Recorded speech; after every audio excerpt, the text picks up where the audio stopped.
son considerados con razón no como propiedades de las cosas, sino solo como modificaciones de nuestro sujeto, que incluso pueden ser diferentes en diferentes hombres. En efecto, en este caso, lo que originariamente no es más que fenómeno, v.g. una rosa, vale como cosa en sí misma en el entendimiento empírico, pudiendo sin embargo aparecer, en lo que toca al color, distinta a distintos ojos. En cambio, el concepto trascendental de los fenómenos, en el espacio, es un recuerdo crítico de que nada en general de lo intuido en el espacio es cosa en sí, y de que el espacio no es forma de las cosas en sí mismas, sino que los objetos en sí no son conocidos y lo que llamamos objetos exteriores no son otra cosa que meras representaciones de nuestra sensibilidad, cuya forma es el espacio, pero cuyo verdadero correlativo, es decir, la cosa en sí misma, no es conocida ni puede serlo. Más en la experiencia no se pregunta nunca por ella. Segunda sección de la estética trascendental. Del tiempo. 4. Exposición metafísica del concepto del tiempo. 1. El tiempo no es un concepto empírico que se derive de una experiencia. Pues la coexistencia o la sucesión no sobrevendría en la percepción, si la representación del tiempo no estuviera a priori a la base. Solo presuponiéndola es posible representarse que algo, sea en uno y el mismo tiempo, a la vez, o en diferentes tiempos, uno después de otro. 2. El tiempo es una representación necesaria que está a la base de todas las intuiciones. Por lo que se refiere a los fenómenos en general, no se puede quitar el tiempo, aunque se puede muy bien sacar del tiempo los fenómenos. El tiempo es pues dado a priori. En él tan solo es posible toda realidad de los fenómenos. Estos todos pueden desaparecer. Pero el tiempo mismo, como la condición universal de su posibilidad, no puede ser suprimido. 3. En esta necesidad a priori fúndase también la posibilidad de principios apodícticos de las relaciones de tiempo o axiomas del tiempo en general. Este no tiene más que una dimensión. Diversos tiempos no son a la vez, sino unos tras otros, así como diversos espacios no son unos tras otros, sino a la vez. Estos principios no pueden ser sacados de la experiencia, pues ésta no les daría ni estricta universalidad, ni certeza apodíctica. Nosotros podríamos solo decir, eso enseña la percepción común. Mas no, así tiene que suceder. Esos principios valen como reglas bajo las cuales en general son posibles experiencias y no se instruyen antes de la experiencia y no por medio de la experiencia. 4. El tiempo no es un concepto discursivo o, como se le llama, universal, sino una forma pura de la intuición sensible. Diferentes tiempos son solo partes del mismo tiempo. La representación que no puede ser dada más que por un objeto único, es intuición. Tampoco la proposición. Diferentes tiempos no pueden ser a la vez, podría deducirse de un concepto universal. La proposición es sintética y no puede originarse solo en conceptos. Ella está pues inmediatamente contenida en la intuición y representación del tiempo. 5. La infinidad del tiempo no significa otra cosa sino que toda magnitud determinada del tiempo es solo posible mediante limitaciones de un tiempo único fundamental. Por eso la representación primaria tiempo tiene que ser dada como ilimitada. Pero cuando hay algo en lo cual las partes mismas y toda magnitud de un objeto solo pueden ser representadas determinadamente, mediante limitación, entonces, la representación total no puede ser dada por conceptos, pues estos solo contienen representaciones parciales, sino que ha de fundarse en una intuición inmediata. 5. Exposición trascendental del concepto del tiempo. Sobre esto puedo referirme al NU con acento agudo M.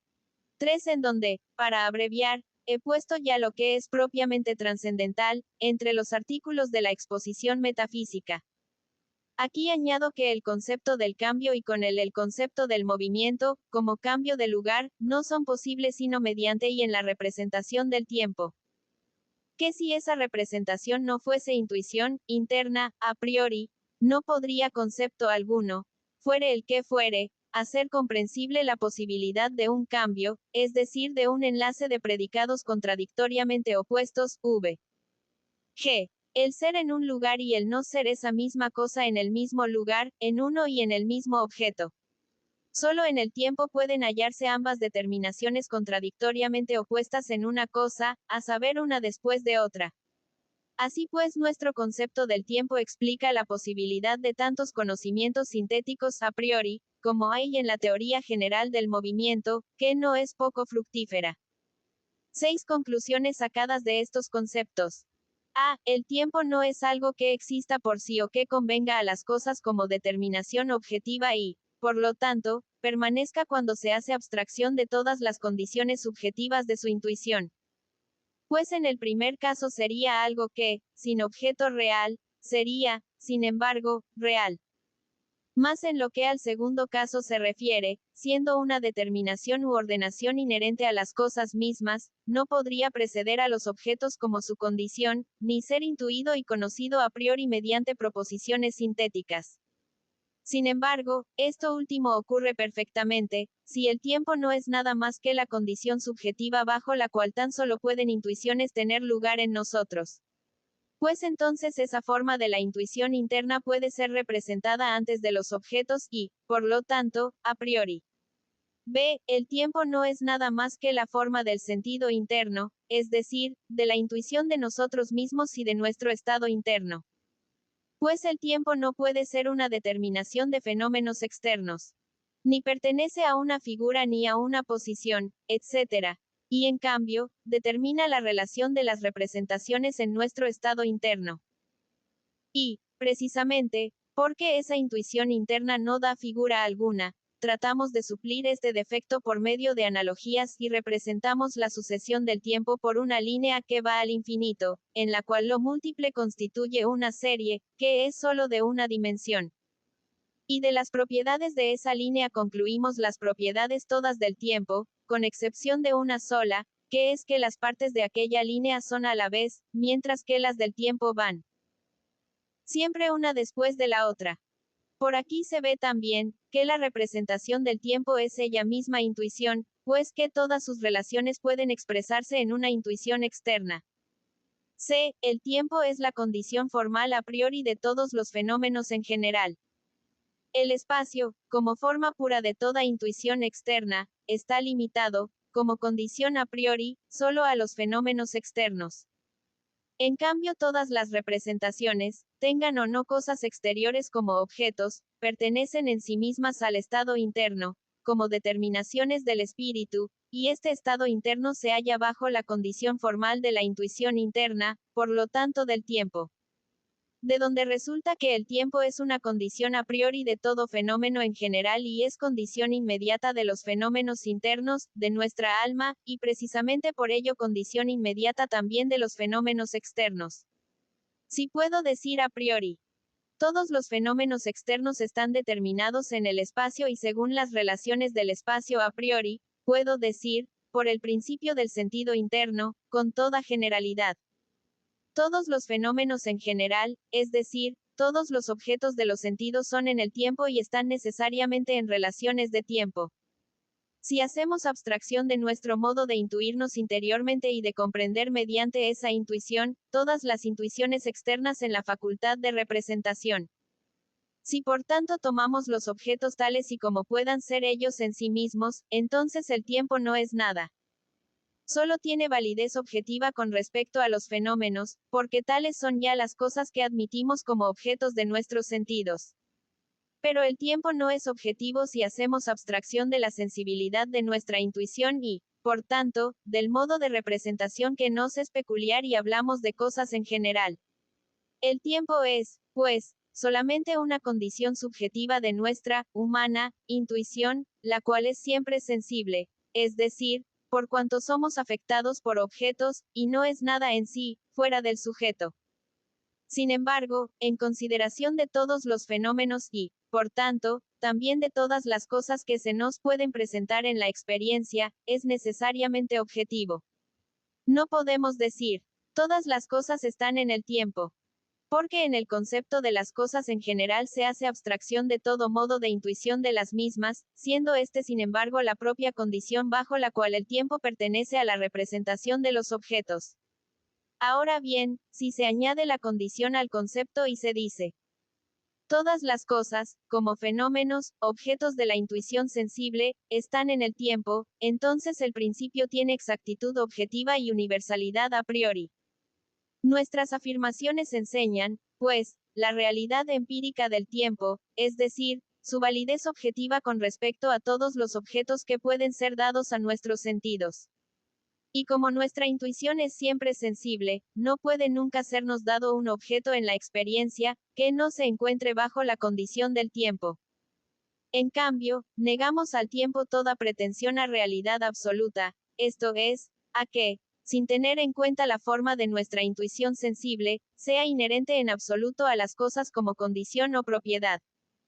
Tales propiedades que convienen a las cosas en sí, no pueden sernos dadas nunca por los sentidos. En esto consiste, pues, la idealidad trascendental del tiempo, según la cual cuando se hace abstracción de las condiciones subjetivas de la intuición sensible, no es nada y no puede ser atribuido a los objetos en sí mismos, sin su relación con nuestra intuición, ni por modo subsistente ni por modo inherente. Sin embargo, esta idealidad, como la del espacio, no ha de compararse con las subrepciones de la sensación. Porque en esta se presupone que el fenómeno mismo, en quien esos predicados están inherentes, tiene realidad objetiva, cosa que aquí desaparece enteramente, excepto en cuanto es meramente empírica, es decir, que aquí se considera el objeto mismo, solo como fenómeno. Sobre esto véase la nota anterior de la sección primera. 7. Explicación. Contra esta teoría que concede al tiempo realidad empírica, pero le niega la absoluta y trascendental, presentan una objeción los entendidos, con tanta unanimidad, que me hace pensar que ha de hacerla también naturalmente todo lector para quien no sean habituales estas consideraciones. Dice la objeción como sigue. Las mutaciones son reales, esto lo demuestra el cambio de nuestras propias representaciones, aunque se quisieran negar todos los fenómenos externos con sus mutaciones. Las mutaciones, empero, no son posibles más que en el tiempo. El tiempo, pues, es algo real. La contestación no ofrece dificultad. Concedo todo el argumento. El tiempo es, desde luego, algo real, a saber, la forma real de la intuición interna. Tiene, pues, realidad subjetiva en lo tocante a la experiencia interna. Es decir, tengo realmente la representación del tiempo y de mis determinaciones en él. Es pues, real, no como objeto, sino considerado como el modo de representación de mí mismo como objeto. Mas si yo mismo u otro ser pudiese intuirme sin esa condición de la sensibilidad, esas mismas determinaciones, que nos representamos ahora como mutaciones, nos darían un conocimiento en el cual no se hallaría la representación del tiempo y, por ende, tampoco de la mutación. Subsiste, pues, su realidad empírica como condición de todas nuestras experiencias. Solo la realidad absoluta no le puede ser concedida, por lo anteriormente dicho. No es más que la forma de nuestra intuición interna. Si se quita de él la particular condición de nuestra sensibilidad, desaparece también el concepto del tiempo. El tiempo, pues, no es inherente a los objetos mismos, sino solo al sujeto que los intuye. Pero la causa por la cual esa objeción vuelve con tanta unanimidad, en boca de quienes, por cierto, nada pueden, sin embargo, oponer a la teoría de la idealidad de espacio, es esta. Que no confiaban en poder demostrar apodícticamente la realidad absoluta del espacio, porque frente a ellos está el idealismo, según el cual, no es posible demostrar estrictamente la realidad de los objetos exteriores.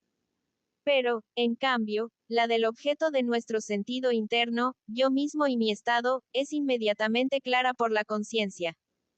Aquellos objetos externos podrán ser mera apariencia. Este objeto interno empero es, según su opinión, innegablemente algo real.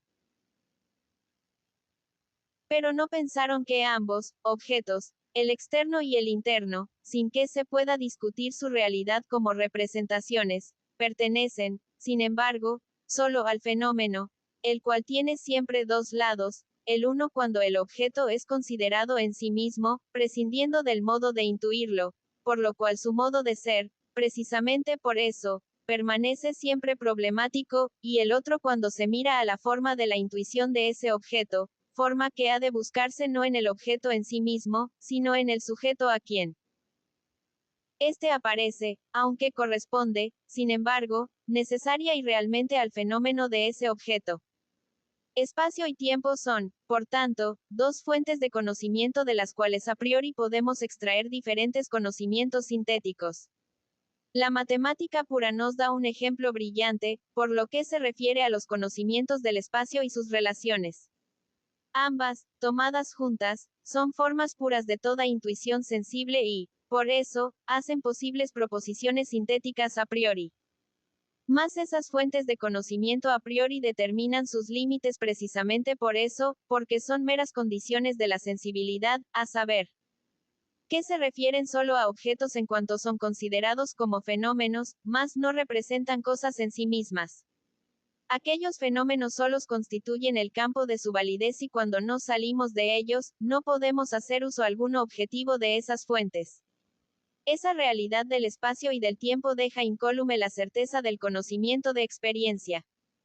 Pues estamos ciertos de él, pertenezcan necesariamente esas formas a las cosas en sí mismas o a nuestra intuición. En cambio, los que sostienen la realidad absoluta del espacio y del tiempo, admítanla como subsistente o solo inherente, tienen que hallarse en contradicción con los principios de la experiencia misma. Pues, si se deciden por lo primero, partido que generalmente adoptan los que investigan matemáticamente la naturaleza, tienen que admitir dos nadas eternas, infinitas, existentes por sí, el espacio y el tiempo, que existen, sin que, sin embargo, ninguna realidad exista, solo para comprender dentro de sí todo lo real. Si se deciden por el segundo partido, al cual pertenecen algunos que investigan metafísicamente la naturaleza, y consideran el espacio y el tiempo como relaciones de los fenómenos, al lado o después unos de otros, abstraídas de la experiencia, si bien confusamente representadas en la separación, entonces tienen que negar a las teorías matemáticas a priori, en lo que se refiere a cosas reales, v.g. en el espacio, su validez o, al menos, la certeza apodíctica.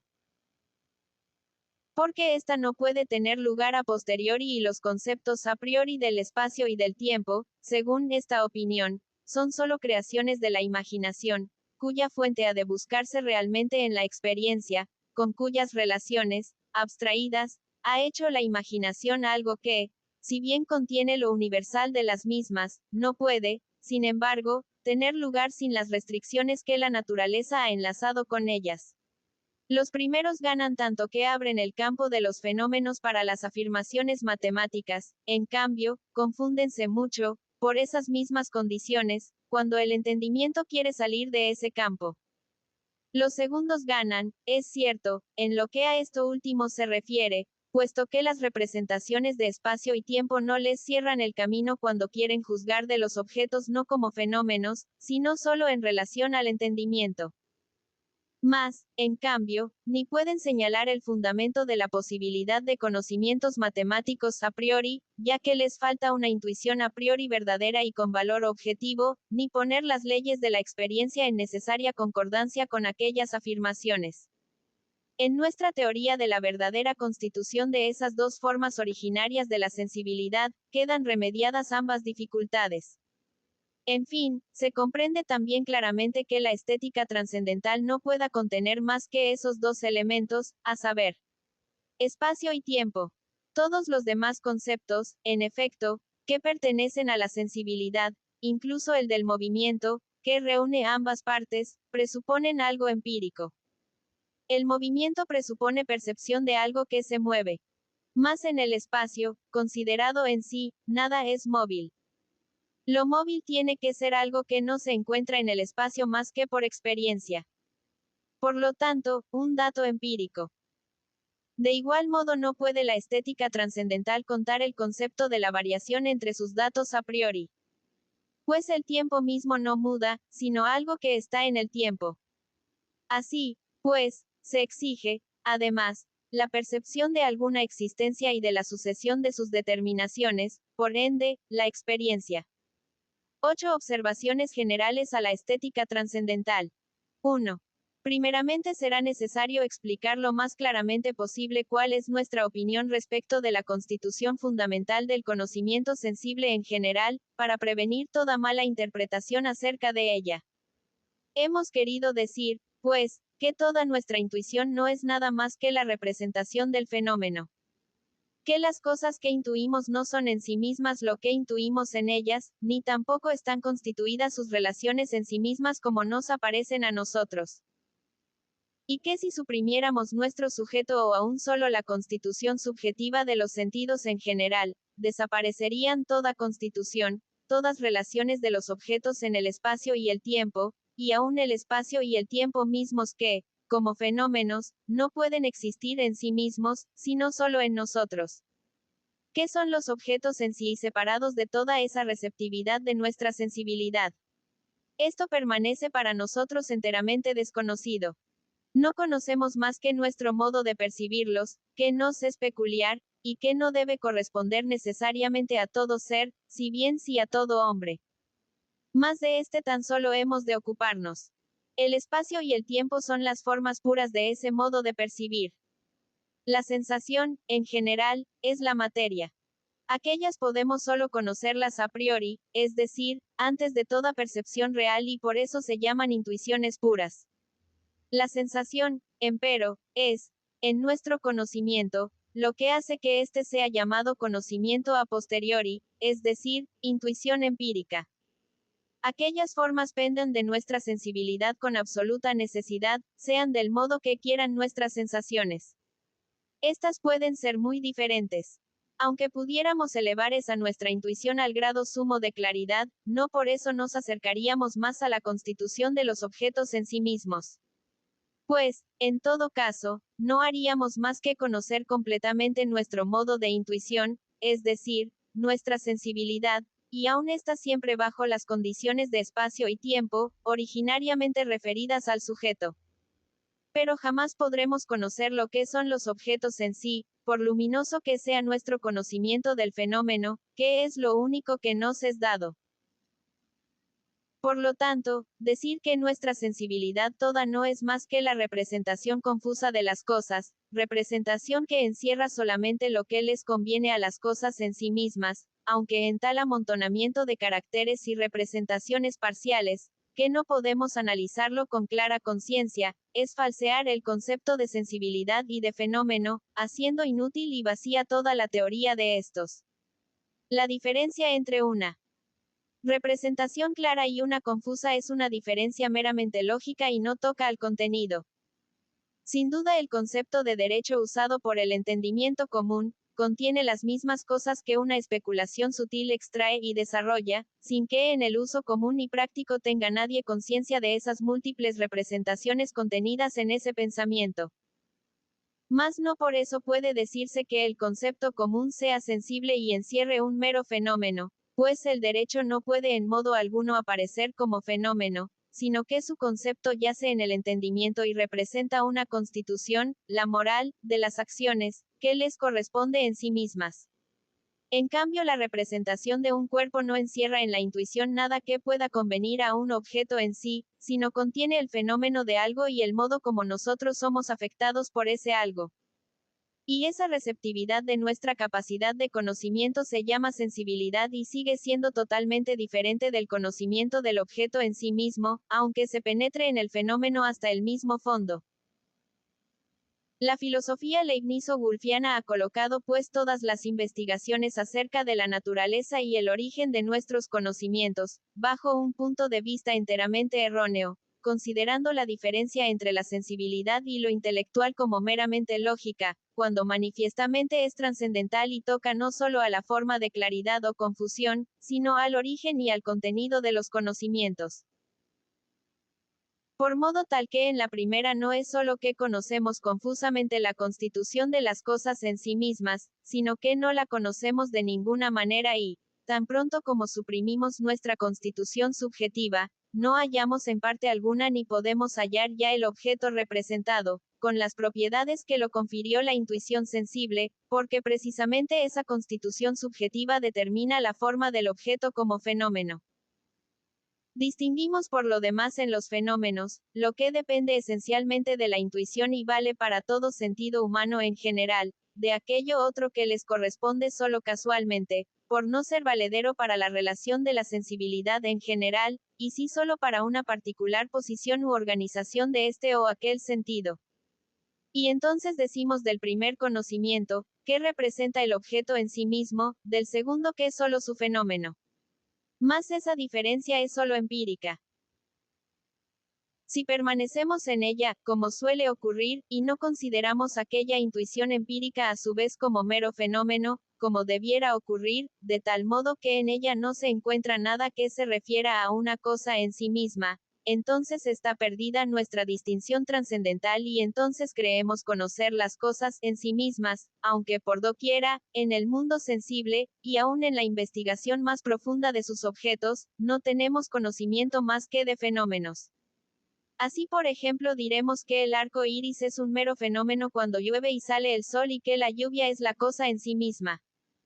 Y esto es exacto, siempre que entendamos este último concepto en su sentido físico, es decir, como aquello que, en la experiencia universal y bajo las distintas posiciones respecto a los sentidos, está sin embargo determinado en la intuición así y no de otro modo. Pero si tomamos el elemento empírico en general y sin preocuparnos de la coincidencia del mismo con todo sentido humano, preguntamos si representa también un objeto en sí mismo, no las gotas de lluvia, pues estas, como fenómenos, son ya objetos empíricos, entonces la cuestión de la referencia de la representación al objeto es trascendental, y no solo esas gotas son meros fenómenos, sino también su figura redonda y hasta el espacio en que caen no son nada en sí mismos, sino meras modificaciones o fundamentos de nuestra intuición sensible. El objeto trascendental empero permanece desconocido para nosotros. El segundo asunto importante de nuestra estética trascendental es que no solo como hipótesis aparente conquista algún favor, sino que es tan cierta e indudable como puede exigirse a una teoría que debe servir de organon. Para hacer plenamente luminosa esa certeza, vamos a elegir un caso en el cual su validez puede hacerse patente y servir para aclarar más lo dicho en el 3. Supongamos que el espacio y el tiempo sean objetivos en sí mismos y condiciones de la posibilidad de las cosas en sí mismas. Se ve entonces primero, que de ambos resultan proposiciones a priori apodícticas y sintéticas en gran número, sobre todo del espacio, que por eso vamos a investigar aquí preferentemente como ejemplo. Como las proposiciones de la geometría son conocidas sintéticamente a priori y con certeza apodíctica, pregunto yo, ¿de dónde sacáis semejantes proposiciones? ¿Y sobre qué se apoya nuestro entendimiento para llegar a semejantes verdades absolutamente necesarias y universalmente valederas? No hay más camino que o por medio de conceptos o por medio de intuiciones. Pero ambos son dados a priori o a posteriori.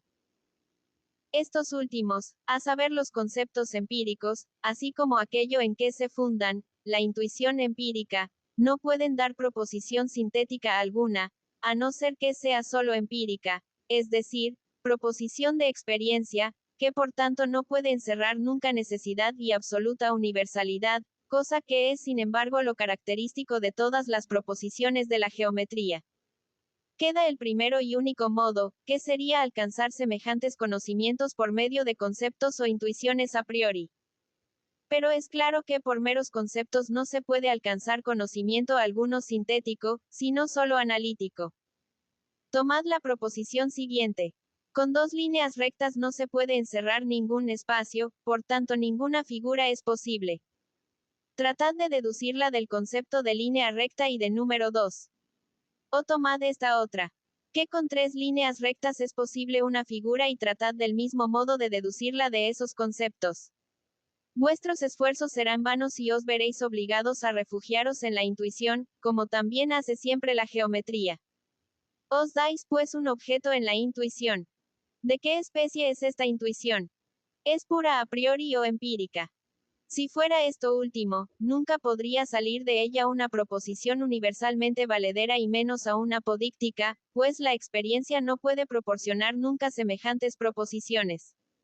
Tenéis pues que dar vuestro objeto a priori en la intuición y fundar en este vuestra proposición sintética. Ahora bien, si no hubiera en vosotros una facultad de intuir a priori, si esa condición subjetiva no fuera, según la forma, al mismo tiempo la condición universal a priori, bajo la cual tan solo el objeto de esa intuición, exterior, misma es posible. Si el objeto, el triángulo, fuera algo en sí mismo, sin relación a vuestro sujeto, ¿cómo podríais decir que lo que yace necesariamente en vuestras condiciones subjetivas para construir un triángulo, tiene que convenir también al triángulo en sí mismo? Pues a vuestros conceptos, de tres líneas, no podríais añadir nada nuevo, la figura, que hubiese necesariamente de hallarse en el objeto. Porque éste es dado antes de nuestro conocimiento y no por él. Así pues, si el espacio, y también el tiempo, no fuese una mera forma de vuestra intuición, que contiene las condiciones a priori bajo las cuales solamente las cosas pueden ser para vosotros objetos exteriores, que, sin esas condiciones subjetivas no son nada en sí, no podríais decidir nada sintéticamente y a priori sobre objetos exteriores. Es pues, indudablemente cierto y no solo posible o verosímil, que el espacio y el tiempo, como condiciones necesarias de toda experiencia, externa e interna, son solo condiciones subjetivas de toda nuestra intuición, en relación con las cuales, por tanto, todos los objetos son meros fenómenos sino cosas dadas por sí en ese modo. De esos fenómenos pueden decirse por lo tanto a priori muchas cosas, en lo que toca a la forma de los mismos. Pero no se puede nunca decir lo más mínimo de la cosa en sí misma, que está a la base de esos fenómenos. 2. Para confirmar esta teoría de la idealidad del sentido externo como del interno y por tanto de todos los objetos de los sentidos como meros fenómenos, puede servirnos muy bien la siguiente observación. Que lo que en nuestro conocimiento pertenece a la intuición, exceptuando por lo tanto el sentimiento de placer y dolor y la voluntad, que no son conocimientos, no encierra nada más que meras relaciones de los lugares en una intuición, extensión, cambio de los lugares, movimiento, y leyes según las cuales es determinado ese cambio, fuerzas motoras.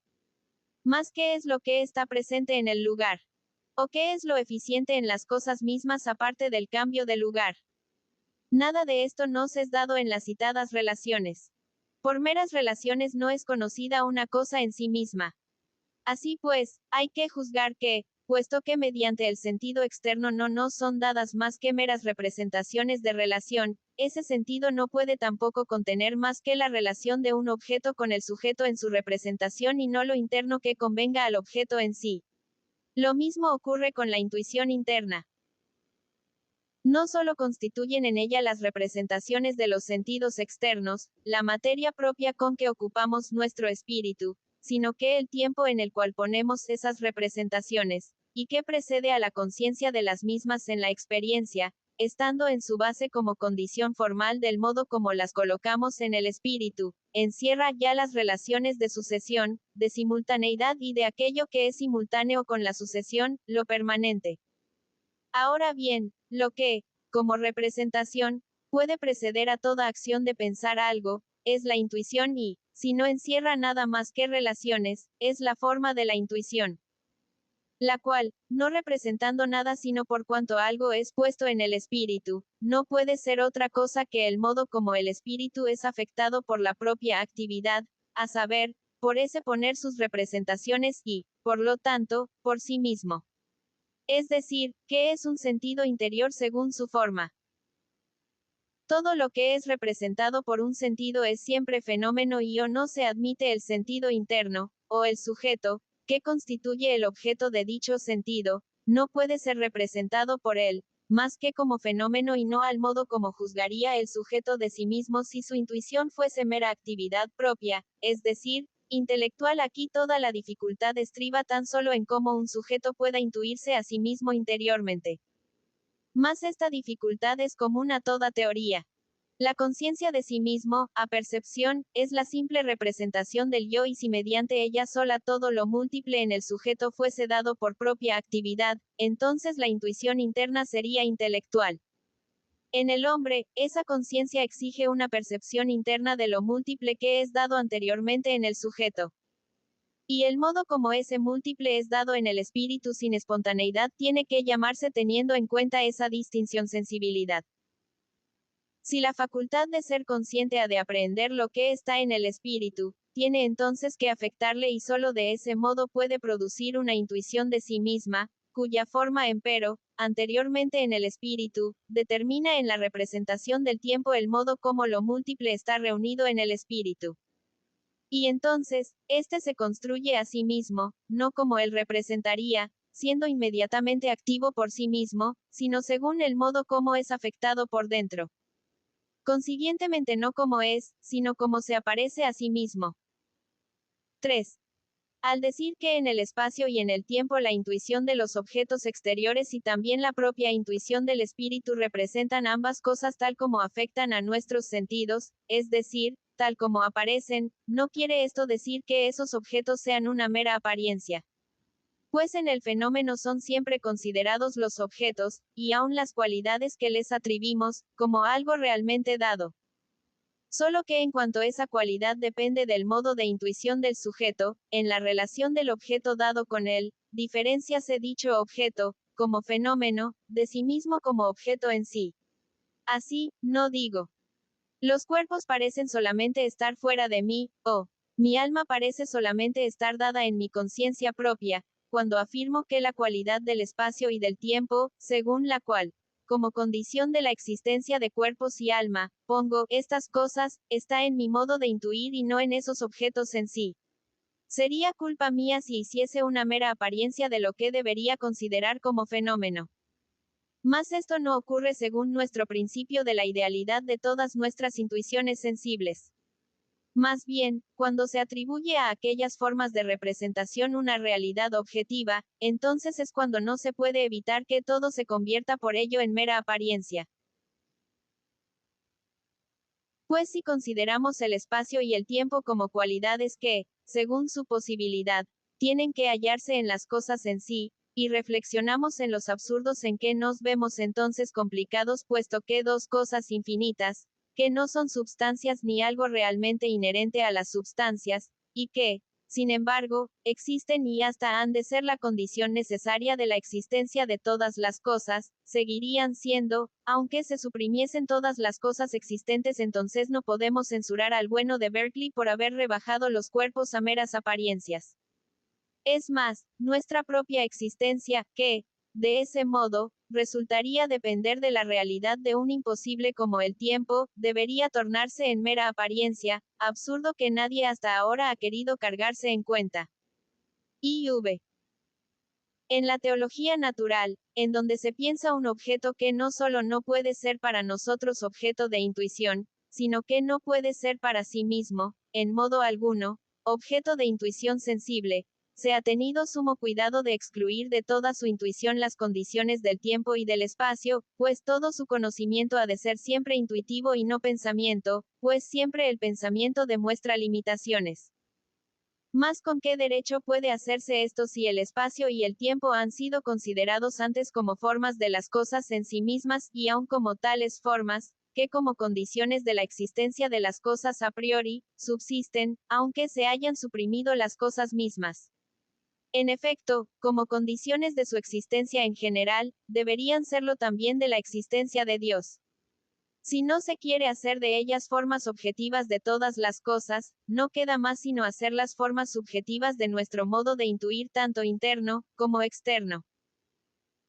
El cual se llama sensible porque no es originario, es decir, porque no es tal, que por medio de él la existencia misma del objeto de la intuición sea dada, este no puede convenir, según lo que conocemos, más que el ser primero, sino que depende de la existencia del objeto y por lo tanto no es posible más que en cuanto la facultad de representación del sujeto es afectada por el objeto.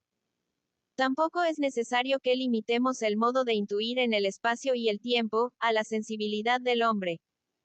Puede ser que todo ser finito pensante tenga necesariamente que coincidir en esto con el hombre, aunque no lo podemos decidir. Mas no por esa validez universal deja de ser sensibilidad, porque es intuición derivada, intuitus derivatus, y no originaria, intuitus originarius, y por tanto no intelectual. Esta, por el fundamento que acabamos de exponer, parece convenir solo al ser primero, nunca empero a un ser dependiente según su existencia y según su intuición, determinada por su existencia en relación con objetos dados. Esta última observación, sin embargo, debe considerarse solo como aclaración a nuestra teoría estética, no como fundamento de prueba. Conclusión de la estética trascendental. Aquí tenemos ya una de las partes necesarias para la solución del problema general de la filosofía trascendental. ¿Cómo son posibles proposiciones sintéticas a priori? Constituyen esta parte las intuiciones puras a priori, espacio y tiempo, en las cuales, cuando haciendo un juicio a priori queremos salir del concepto dado, encontramos aquello que no puede ser descubierto a priori en el concepto, pero sí en la intuición que le corresponde y puede ser sintéticamente enlazado con el primero. Estos juicios por dicha razón no pueden extenderse, sin embargo, más que a objetos de los sentidos y valen solo para objetos de la experiencia posible. Segunda parte de la doctrina elemental trascendental. La lógica trascendental. Introducción. Idea de una lógica trascendental. Y, de la lógica en general. Nuestro conocimiento se origina en dos fuentes fundamentales del espíritu. La primera es la facultad de recibir representaciones, la receptividad de las impresiones, la segunda es la facultad de conocer un objeto mediante esas representaciones. Por la primera nos es dado un objeto, por la segunda es este pensado en la relación con aquella representación, como mera determinación del espíritu. Intuición y conceptos constituyen, pues, los elementos de todo nuestro conocimiento. De tal modo que ni conceptos sin intuición, que de alguna manera les corresponda, ni intuición sin conceptos, pueden dar un conocimiento. Ambos son o puros o empíricos. Empíricos, cuando una sensación, que presupone la presencia real del objeto, está contenida en ellos. Puros, cuando con la representación no se mezcla sensación alguna. Esta última puede llamarse la materia del conocimiento sensible. Por eso la intuición pura encierra solamente la forma bajo la cual algo es intuido. Y el concepto puro, solo la forma del pensar un objeto en general. Solo intuiciones puras o conceptos puros son posibles a priori. Conceptos o intuiciones empíricas solo son posibles a posteriori. Llamaremos sensibilidad a la receptividad de nuestro espíritu para recibir representaciones, en cuanto éste es afectado de alguna manera. Llamaremos en cambio entendimiento a la facultad de producir nosotros mismos representaciones, o a la espontaneidad del conocimiento. Nuestra naturaleza lleva consigo que la intuición no pueda ser nunca más que sensible, es decir, que encierre solo el modo como somos afectados por objetos. En cambio es el entendimiento la facultad de pensar el objeto de la intuición sensible. Ninguna de estas propiedades ha de preferirse a la otra. Sin sensibilidad, no nos sería dado objeto alguno. Y sin entendimiento, ninguno sería pensado. Pensamientos sin contenido son vanos, intuiciones sin conceptos son ciegas. Por eso es tan necesario hacerse sensibles los conceptos, es decir, añadirles el objeto en la intuición, como hacerse comprensibles las intuiciones, es decir, traerlas bajo conceptos.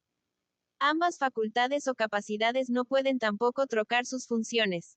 El entendimiento no puede intuir nada, y los sentidos no pueden pensar nada. Solo de su unión puede originarse conocimiento. No por eso, sin embargo, es lícito confundir la aportación de cada uno, sino que hay fuertes motivos para separar y distinguir cuidadosamente unos y otros. Por eso distinguimos la ciencia de las reglas de la sensibilidad en general, es decir, la estética, de la ciencia de las reglas del entendimiento en general, es decir, la lógica. Ahora bien, la lógica puede a su vez tomarse en dos sentidos. O como lógica del uso general del entendimiento, o como lógica del uso particular del mismo. La primera encierra las reglas del pensar, absolutamente necesarias, sin las cuales no hay uso alguno del entendimiento, y se dirige, pues, a él sin tener en cuenta la diferencia entre los objetos a que pueda referirse. La lógica del uso particular del entendimiento encierra las reglas para pensar rectamente sobre una cierta especie de objetos. Aquella puede llamarse lógica elemental. Esta, en cambio, es el organon de tal o cual ciencia. Esta última suele, en las escuelas, ir por delante como propedéutica de las ciencias, aunque, según la marcha de la razón humana, es lo último a que ésta llega, cuando ya la ciencia está desde hace tiempo hecha, y necesita solo la última mano para su comprobación y perfección. Pues hay que conocer los objetos ya en un grado bastante elevado, para dar las reglas de cómo pueda llevarse a cabo una ciencia de ellos. La lógica general es o lógica pura o lógica aplicada. En la primera hacemos abstracción de todas las condiciones empíricas bajo las cuales nuestro entendimiento se ejercita, g.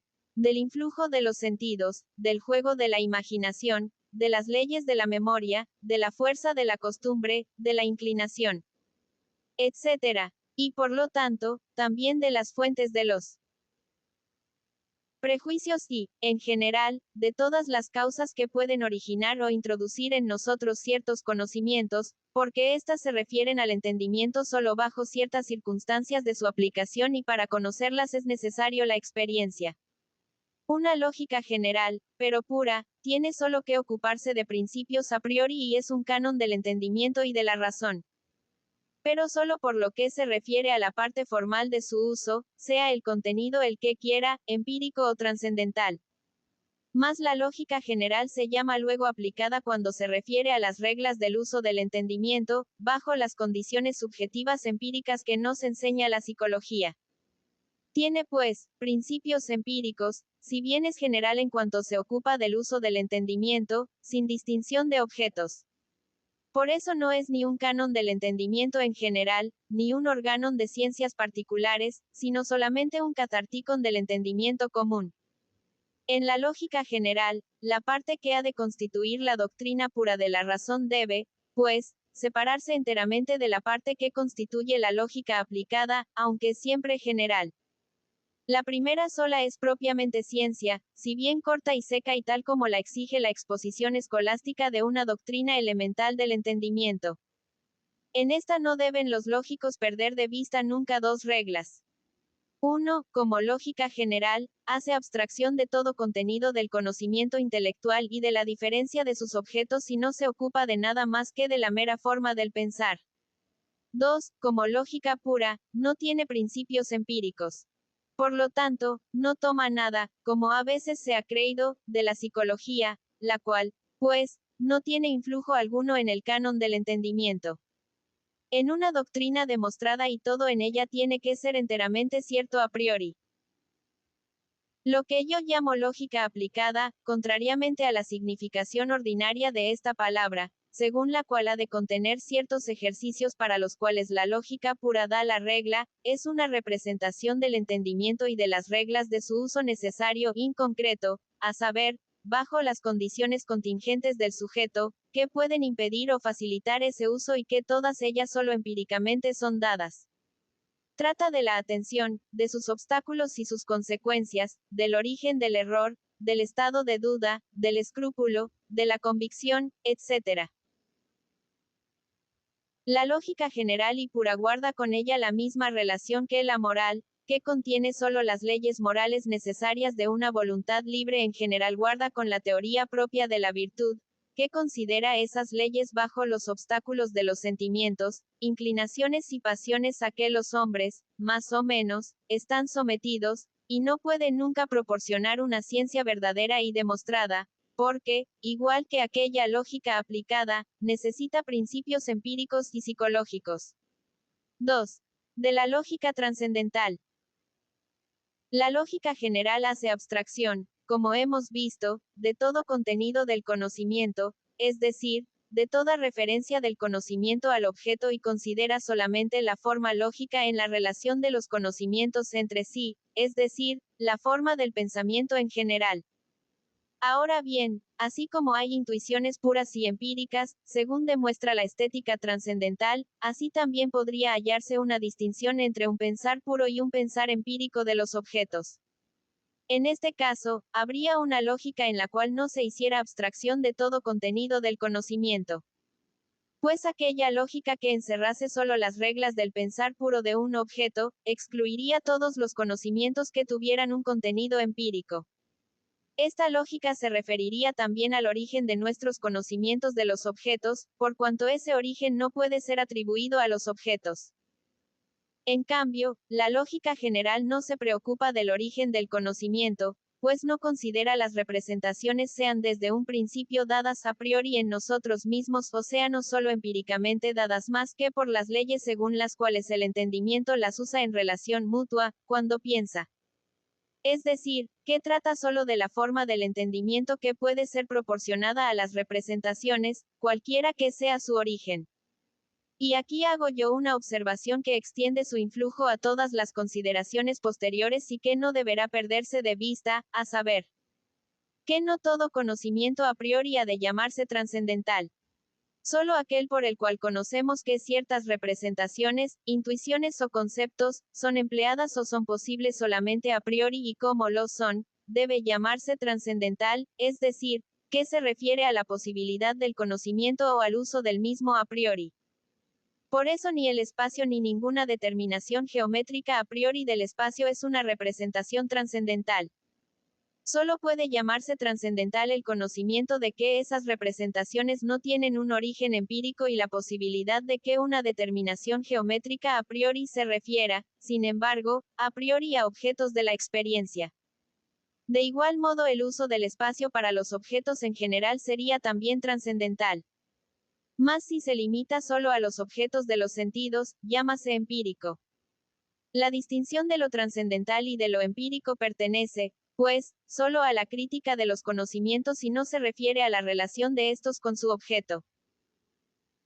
Esperando, pues, que pueda haber quizá conceptos que se refieran a priori a objetos, o como intuiciones puras o sensibles, sino solo como acciones del pensar puro, que sean, por tanto, conceptos, pero cuyo origen no sea empírico ni estético, nos hacemos de antemano la idea de una ciencia del entendimiento puro y del conocimiento racional, por la cual pensamos enteramente a priori objetos.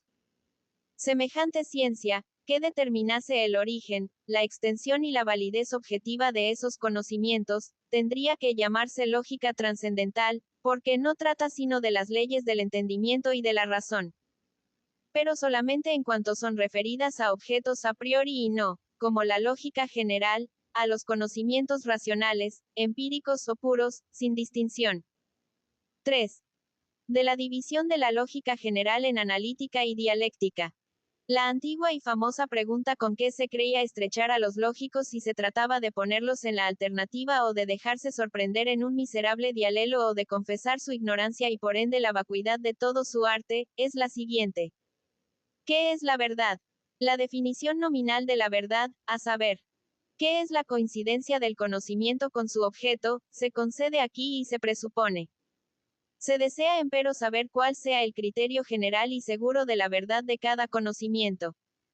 Es ya una prueba grande y necesaria de prudencia y de penetración, el saber lo que razonablemente se haya de preguntar. Pues cuando la pregunta es en sí absurda y exige contestaciones innecesarias, tiene a veces el inconveniente, aparte de avergonzar al que la hace, de conducir al que la oye sin fijarse bien en ella, a contestaciones absurdas y de dar a ambos el aspecto ridículo que los antiguos expresaban diciendo: uno ordeña al macho y otro tiene el jarro. Si verdad consiste en la coincidencia de un conocimiento con su objeto, entonces ese objeto debe, por lo mismo, distinguirse de otros. Pues un conocimiento es falso cuando no coincide con el objeto a que se refiere, aunque encierre algo que pueda quizá valer para otros objetos. Ahora bien, un criterio general de la verdad sería el que fuese valedero para todos los conocimientos en general, sin distinción de objetos. Pero es bien claro que como en ese criterio se hace abstracción de todo contenido del conocimiento, referencia a su objeto, y la verdad concierne precisamente a ese contenido, resulta enteramente imposible y absurdo preguntar por una característica de la verdad de ese contenido de los conocimientos y, por tanto, es imposible dar una nota suficiente y al mismo tiempo general de la verdad. Como más arriba hemos denominado materia del conocimiento al contenido del mismo, habrá que decir: de la verdad del conocimiento, según la materia, no se puede pedir característica alguna general, porque ello es contradictorio en sí mismo. Más por lo que se refiere al conocimiento según la mera forma, con exclusión de todo contenido, es también claro que la lógica, en cuanto indica las reglas universales y necesarias del entendimiento, tiene que exponer, precisamente en esas reglas, criterios de la verdad. Pues lo que contradice a esas reglas es falso, porque el entendimiento entonces se opone a sus reglas generales del pensar, por tanto a sí mismo. Pero estos criterios se refieren solo a la forma de la verdad, es decir, del pensar en general, y en ese sentido son enteramente exactos, mas no suficientes. Pues aun cuando un conocimiento sea enteramente conforme a la forma lógica, es decir, aunque no se contradiga a sí mismo, puede sin embargo contradecir al objeto. Así pues, el criterio meramente lógico de la verdad, a saber la coincidencia de un conocimiento con las leyes universales y formales del entendimiento y de la razón, es la conditio sine qua non, y por tanto la condición negativa de toda verdad. Pero más allá no puede ir la lógica. La lógica no tiene medios para descubrir el error que se refiere no a la forma, sino al contenido. La lógica general resuelve en sus elementos la función formal del entendimiento y de la razón y expone dichos elementos como principios de todo juicio lógico de nuestro conocimiento. Esta parte de la lógica puede pues llamarse analítica y por eso es la piedra de toque, negativa al menos, de la verdad.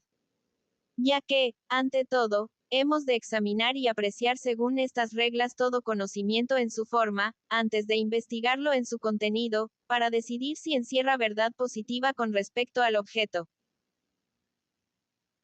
Más como la mera forma del conocimiento, por mucho que coincida con las leyes lógicas, no basta ni mucho menos para constituir la verdad material, objetiva, del conocimiento, nadie puede, con la lógica solo, atreverse a juzgar sobre objetos y afirmar nada, sin antes haber obtenido fuera de la lógica información fundada acerca de ellos, para luego tratar de utilizar y enlazar esa información en un todo coherente, según leyes lógicas o, mejor todavía, para examinarla según las leyes lógicas.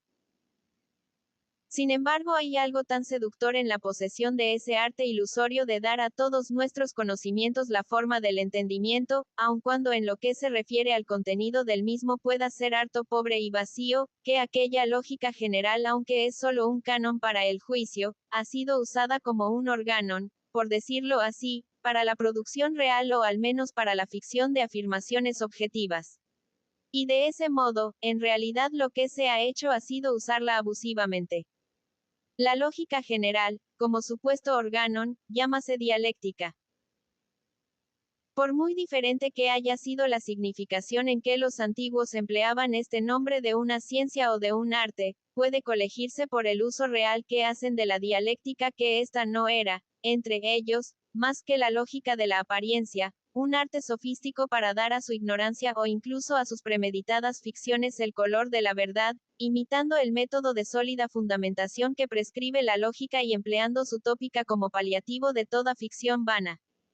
Puede, pues, notarse, como advertencia segura y útil, que la lógica general, considerada como organon, es siempre una lógica de la apariencia, es decir, dialéctica.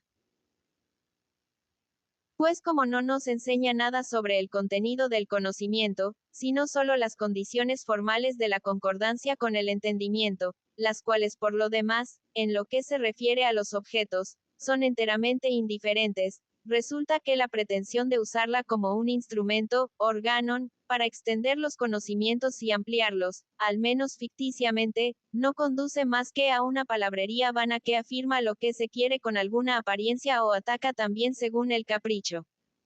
Semejante enseñanza no es en modo alguno conforme a la dignidad de la filosofía. Por eso se ha preferido añadir a la lógica esa denominación de dialéctica, como crítica de la apariencia dialéctica. Y como tal queremos que se entienda también aquí. IV, de la división de la lógica trascendental en analítica y dialéctica trascendentales. En una lógica trascendental aislamos el entendimiento, como antes hemos aislado la sensibilidad en la estética trascendental, y destacamos de nuestro conocimiento tan solo la parte del pensar que tiene su origen solo en el entendimiento. El uso de ese conocimiento puro descansa, empero, en la condición de que, en la intuición, no sean dados objetos a los que puede aplicarse dicho conocimiento. Pues sin intuición, carece de objetos todo conocimiento y, entonces, queda enteramente vacío. La parte, por lo tanto, de la lógica trascendental, que expone los elementos del conocimiento puro del entendimiento y los principios sin los cuales no se puede nunca pensar un objeto, es la analítica trascendental y al mismo tiempo una lógica de la verdad. Pues ningún conocimiento puede contradecirla sin que al mismo tiempo pierda todo contenido, es decir, toda referencia a algún objeto, y por ende toda verdad. Más como es muy atractivo y seductor usar solos ese conocimiento puro del entendimiento y esos principios, y aún usarlos más allá de los límites de la experiencia, la cual sin embargo es la única que nos puede proporcionar la materia, objetos, a que pueden aplicarse aquellos conceptos puros del entendimiento, cae el entendimiento en el peligro de hacer, mediante sutilezas vanas, un uso material de los principios meramente formales del entendimiento puro, y de juzgar, sin distinción, sobre objetos que no nos son dados, y que, hasta quizá no puedan sernos dados de manera alguna. No debiendo ser propiamente más que un canon para el juicio del uso empírico, resulta usada abusivamente esa analítica, cuando la hacemos valer como el órgano de un uso universal e ilimitado y cuando nos atrevemos, con el solo entendimiento puro, a juzgar sintéticamente sobre objetos en general, y a afirmar y a decidir acerca de ellos. En este caso, pues, sería dialéctico el uso del entendimiento puro. La segunda parte de la lógica trascendental debe ser, por tanto, una crítica de esa ilusión dialéctica y se llama dialéctica trascendental. No como arte de suscitar dogmáticamente una ilusión semejante, arte, desgraciadamente muy fácil, de numerosas charlatanerías metafísicas, sino como una crítica del entendimiento y de la razón, respecto de su uso hiperfísico, para descubrir la falsa ilusión de sus infundadas arrogancias y rebajar esas sus pretensiones de descubrir y ampliar, pretensiones que piensa alcanzar mediante principios trascendentales, reduciéndolas a un mero juicio y a una cautela del entendimiento pero contra ilusiones sofísticas.